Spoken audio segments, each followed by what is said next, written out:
ग्राम संगठन के बैठक प्रस्ताव पुस्तक के EC2 बैठक को कैसे लिखें, पार्ट 3 के वीडियो में आप सभी का स्वागत है। आज हम लोग EC2 बैठक के एजेंडा बिंदु 9 से जानेंगे।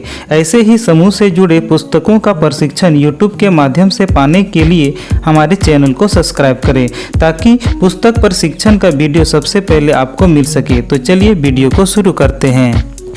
पिछले 3 वीडियो के माध्यम से हमने EC2 बैठक को कैसे लिखें इसके बारे में जानकारी दिए हैं। आज हम लोग एजेंडा के 9वां बिंदु प्राप्त और भुगतान से प्रारंभ करेंगे। 9 लिखेंगे और प्राप्त और भुगतान लिखकर डैश लगाएंगे और इस तरह का फॉर्मेट को बनाएंगे। फॉर्मेट बनाने के बाद पहले कॉलम में क्रमांक, दूसरे में प्राप्त का विवरण, तीसरे में राशि, चौथे में क्रमांक, 5वां में भुगतान का विवरण और 6ठा में राशि लिखेंगे।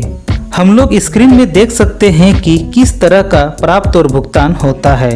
प्राप्त के तरफ में कैसे राशि को लिखा जाता है, तो वैसे राशि जो ग्राम संगठन को किसी भी तरह से प्राप्त होता है वैसे राशि को प्राप्त के तरफ लिखते हैं और भुगतान के तरफ वैसे राशि को जो ग्राम संगठन से राशि का भुगतान किसी भी रूप से हो रहा है वैसे राशि को भुगतान के तरफ लिखते हैं। तो प्राप्त के तरफ के कॉलम को एक नज़र देखते हैं। क्रमांक 1 में प्रारंभ राशि, यह राशि को ग्राम संगठन को अगले बैठक में प्राप्त हो रहा है। आप लोग सोच रहे होंगे कि ग्राम संगठन को कैसे प्राप्त हो रहा है, तो जो भी बैठक का अंतिम शेष राशि होता है उसे अगले बैठक में लेकर जाते हैं, इसलिए अगला बैठक नया बैठक होता है। इसलिए पिछले बैठक की अंतिम राशि को नए बैठक में लेने पर वह राशि प्रारंभ राशि कहलाती है। तो हमारा प्रारंभ नगद शेष राशि है 430 रुपया, तो उसे यहाँ पर लिखेंगे। अगला बिंदु बैंक शेष, तो पिछले बैठक की बैंक की अंतिम शेष राशि को लिखेंगे। माना कि बैंक की अंतिम शेष राशि 61,634 रुपया है,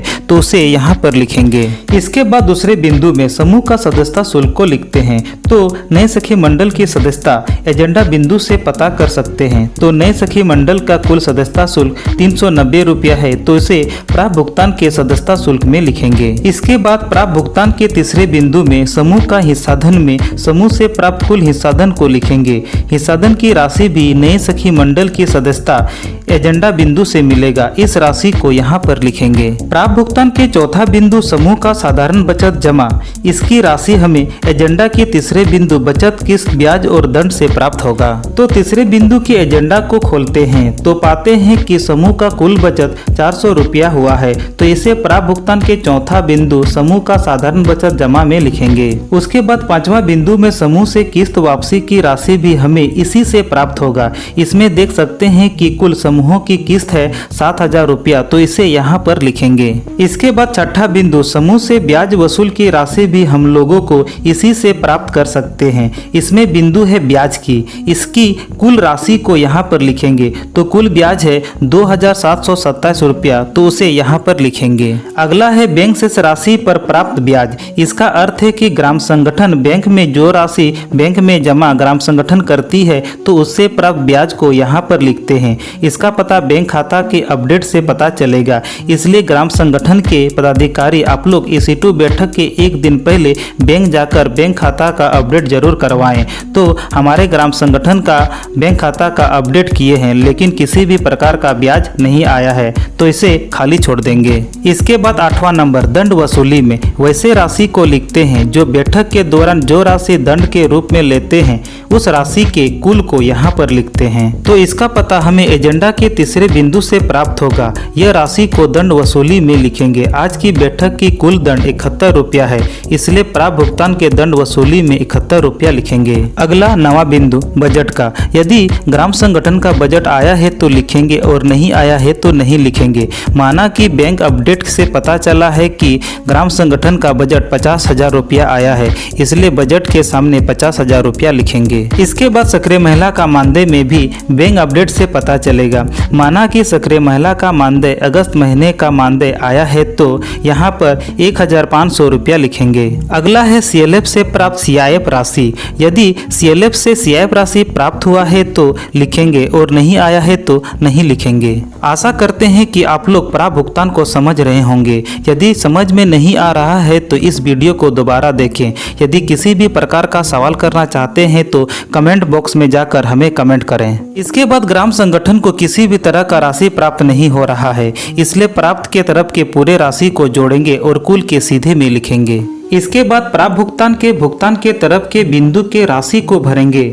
पहला में है नया ऋण मंजूरी, तो ग्राम संगठन के द्वारा नया ऋण मंजूरी हुआ है तो उसके राशि को यहाँ लिखेंगे।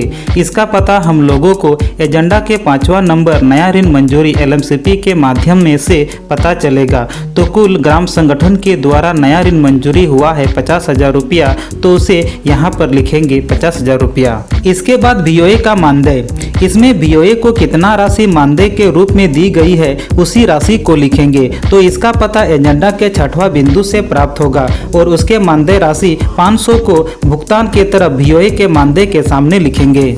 अगला है सक्रिय महिला का मानदेय। BOA के मानदेय के जैसा ही सक्रिय महिला का मानदेय को यहाँ पर लिखेंगे और इसकी जानकारी एजेंडा के 7वां बिंदु से प्राप्त होगा। तो चलिए सक्रिय महिला का मानदेय को यहाँ पर लिखते हैं।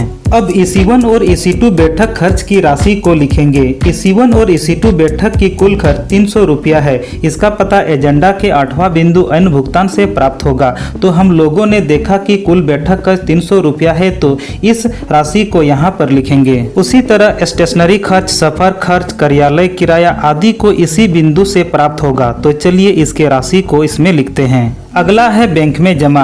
बैंक में जमा राशि को अंदर में लिखेंगे। यहाँ पर बाहर ने लिखने का दूसरा कारण है, इसका पता आगे चलेगा। इसके बाद हम लोग देखेंगे कि क्या किसी भी प्रकार का और भी भुगतान हुआ है, तो भुगतान के तरफ लिखेंगे। अब और भुगतान नहीं हुआ है, इसलिए इसके नीचे अंतिम शेष राशि नगद और इसके नीचे बैंक लिखेंगे इस तरह। इसका अर्थ हुआ कि बैठक में शेष नगद कितना बचा है और अब बैंक में शेष कितना राशि बचा हुआ है। तो चलिए इसका पता करते हैं। बैंक शेष राशि को आप लोग अच्छी तरफ से समझें। बैंक शेष राशि में वैसे राशि को जोड़कर लिखेंगे जो बैंक को प्राप्त हुआ है, जैसे ब्याज, बैंक में नगद जमा और प्रारंभ बैंक शेष राशि को जोड़कर बैंक शेष राशि में लिखेंगे। तो कुल बैंक की राशि हुआ है 71,134, तो इसे बैंक शेष राशि में लिखेंगे। भुगतान के तरफ के राशि को जोड़ेंगे और पेंसिल से यहाँ पर लिखेंगे क्योंकि बाद में इसे मिटा सके। तो कुल भुगतान हुआ है 62,650 रुपया। अब कुल प्राप्त और कुल भुगतान को तुलना करेंगे। जिधर अधिक है दोनों तरफ कुल में उसी राशि को लिखेंगे और हमेशा प्राप्त की राशि ही बड़ा होगा। इसके बाद कुल प्राप्त और कुल भुगतान के साथ घटाने पर प्राप्त राशि बैठक की अंतिम शेष राशि होती है। तो इस बैठक की अंतिम शेष नगद राशि है 388 रुपया। तो आशा करते हैं कि प्राप्त और भुगतान समझ गए होंगे। तो वीडियो को लाइक जरूर करें। ऐसे ही स्वयं सहायता से जुड़े पुस्तक प्रशिक्षण की जानकारी पाने के लिए हमारे चैनल को सब्सक्राइब करें और बगल में आई घंटी को भी दबा दें। तब तक के लिए आप लोगों से विदा लेते हैं। अगले वीडियो में फिर से मिलेंगे। तब तक के लिए जय हिंद, जय झारखंड।